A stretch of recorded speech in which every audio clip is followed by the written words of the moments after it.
Saudi আরবকে আমেরিকার সবচেয়ে শক্তিশালী যুদ্ধবিমান F-35 দেওয়ার কথা ভাবছেন মার্কিন প্রেসিডেন্ট ডোনাল্ড ট্রাম্প, আর তাতেই ঘুম উড়ে গেছে পেন্টাগনের।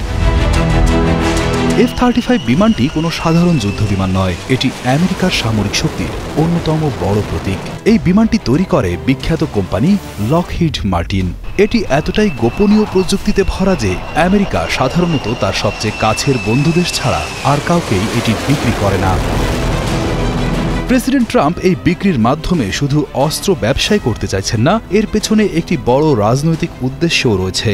ট্রাম্প অনেকদিন ধরেই আশা করছেন যে সৌদি আরব যেন আব্রাহাম অ্যাকর্ডস চুক্তিতে সই করে। এই চুক্তিটি হল ইসরায়েলের সাথে মুসলিম দেশগুলোর সম্পর্ক স্বাভাবিক বা বন্ধুত্বপূর্ণ করার একটি পদক্ষেপ। ট্রাম্পের মধ্যস্থতায় এর আগে কয়েকটি মুসলিম দেশ এই চুক্তি করেছে, কিন্তু সৌদি আরব বরাবরই বলে আসছে যে তারা ইসরায়েলের সাথে সম্পর্ক তখনই ঠিক করবে যখন ফিলিস্তিনিদের জন্য একটি স্বাধীন রাষ্ট্র গঠনের সুনির্দিষ্ট কোনো পরিকল্পনা বাস্তবায়ন হবে। তাই অনেকেই মনে করছেন ট্রাম্প হয়তো F-35 বিক্রির প্রস্তাব দিয়ে সৌদি আরবকে ইসরায়েলের সাথে সম্পর্ক স্থাপনে রাজি করানোর চেষ্টা করছেন।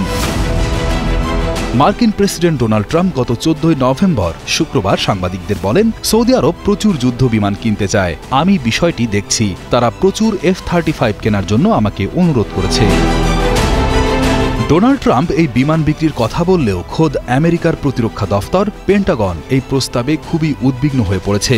গত বৃহস্পতিবার নিউ ইয়র্ক টাইম পত্রিকা একটি গোয়েন্দা প্রতিবেদনের বরাত দিয়ে জানিয়েছে, পেন্টাগনের বিশেষজ্ঞরা ভয় পাচ্ছেন যদি এই বিমান সৌদির হাতে যায় তবে চীনের মতো দেশগুলো এর প্রযুক্তি চুরি করে ফেলতে পারে। পেন্টাগনের আশঙ্কা, সৌদি আরবের সাথে চীনের যে ঘনিষ্ঠতা বাড়ছে তাতে কোনোভাবে যদি F-35 এর গোপন স্টেলথ প্রযুক্তি চীনের হাতে চলে যায় তবে তা আমেরিকার জন্য একটি বিশাল নিরাপত্তা হুমকি হয়ে দাঁড়াবে।